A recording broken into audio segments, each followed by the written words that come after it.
क्या कहिएगा इनके घर को देख करके और उनकी स्थिति आर्थिक देख करके? देखिए, कोई बच्चा गरीब के घर में पल बढ़कर संघर्ष के बदौलत उस पर पिता का छाया ना रहे और अपने संघर्ष के बदौलत अपने कलम के ताकत से पूरे बिहार में अगर परचम हीरो जगदीशपुर ही नहीं, पूरे भोजपुर ही नहीं, पूरे बिहार और पूरे भारत के लिए गौर का विषय है। और बिहार के तमाम छात्र छात्राओं को रंजन से सीख लेना चाहिए। जो इन्होंने ऐतिहासिक काम किया है वह बधाई के पात्र हैं और सारे बिहार के तमाम खास करके बहुजन तबका के जो नेता हैं लगातार बधाई देने के आ रहे हैं और हमारी भी शुभकामनाएं उनके साथ हैं। और हम शुभकामना देते हैं कि रंजन आगे चलकर IAS IPS बने और भोजपुर का नाम रोशन करें। और बाबा साहब ने कहा था कि शिक्षा वह शेरनी का दूध है कि जो पिएगा वह दहाड़ेगा। तो निश्चित तौर पर शिक्षा के दूध रूप में पीने का रंजन ने काम किया है। और इनसे तमाम छात्र छात्राओं को सीखना चाहिए कि एक गरीब घर में जन्म लेकर संघर्ष कैसे किया जाता है और संघर्ष के बदौलत अपना लोहा कैसे मनवाया जाता है। यह बिहार के तमाम छात्र छात्राओं को रंजन वर्मा से सीखने की ज़रूरत है। इनकी स्थिति पूरी गरीबी पूरी स्थिति है और इसी परिस्थिति में एक बाप का अपने पिताजी का भी साया उनके सर से उठ गया और लेकिन पढ़ाई नहीं छोड़ा। देखिए, एक किताब में हम लोग पढ़ते थे कि संघर्ष अभाव में ही होता है और इसका उदाहरण ताज़ा रंजन वर्मा ने कर दिखाया है।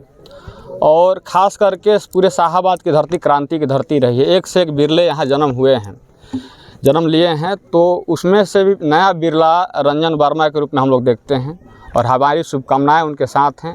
जहाँ भी आज़ाद समाज पार्टी भीम आर्मी को इनकी मदद पड़ेगी वहाँ हम सब इनको देने का काम करेंगे। इनकी पढ़ाई में कोई बाधा नहीं आने देंगे।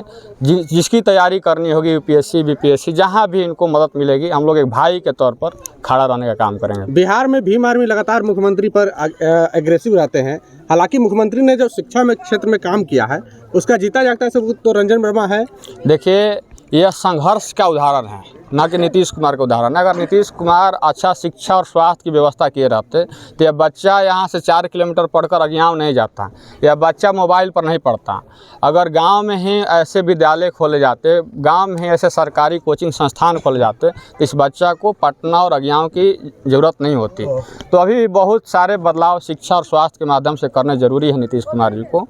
अभी जो हो रहा है वह सही हो रहा है, लेकिन अभी भी बहुत ज़्यादा बदलाव की ज़रूरत है क्योंकि उनकी देन तो है, प्रतिभाएं अब गांव से निकल करके सामने आ रही हैं। देखिए, एक सरकार का डाटा है कि इंटर में जो लड़के जाते हैं वो 70% लड़के पढ़ाई छोड़ देते हैं ग्रेजुएशन किए बिना। यानी कि 10 में से 70 लड़के पढ़ाई छोड़ते हैं, मात्र 3 लड़के ही ग्रेजुएशन करते हैं। तो 10 में 7 या 100 में 70 का है। तो डाटा यही है। तो इस पर सरकार को भी संज्ञान लेना चाहिए। जो गरीब बच्चे हैं, जो मेहनत कश बच्चे हैं, जो संघर्ष के बदौलत अपना मुकाम हासिल करना चाहते हैं, तो सरकार को ऐसा प्रावधान करना चाहिए, ऐसा प्रबंधन करना चाहिए कि हमारे बच्चों की पढ़ाई में रुकावट ना आए।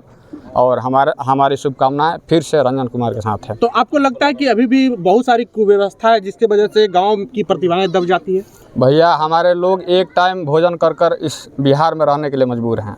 न रहने के लिए घर है अच्छा से, न पहनने के लिए कपड़े हैं, न पढ़ने के लिए अच्छे विद्यालय हैं, न इलाज कराने के लिए अस्पताल हैं। व्यवस्था की बात करते हैं तो 1947 के बाद 75 वर्ष के बाद भी आज भी मूलभूत समस्याओं का अभाव है। और उस समस्याओं का समाधान करने के लिए सरकार को आगे आना चाहिए, कोई ठोस कदम उठाना चाहिए। जो देश में उद्योगपति माफिया बैठे हैं, देश के 3% लोगों के पास 90% संपत्ति है।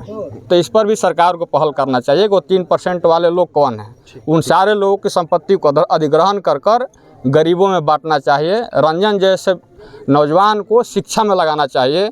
एक गरीब आम आदमी पर जो कहर ढाया जाता है, गंभीर बीमारी होती है, किडनी लिवर का बीमारी होता है, उसे पटना दिल्ली जाने के बाद भी इलाज नहीं होता है। तो ऐसे अस्पताल खोलने चाहिए, तभी जाकर गरीब आम आवाम के चेहरे पर मुस्कान आ पाएगी। चलिए।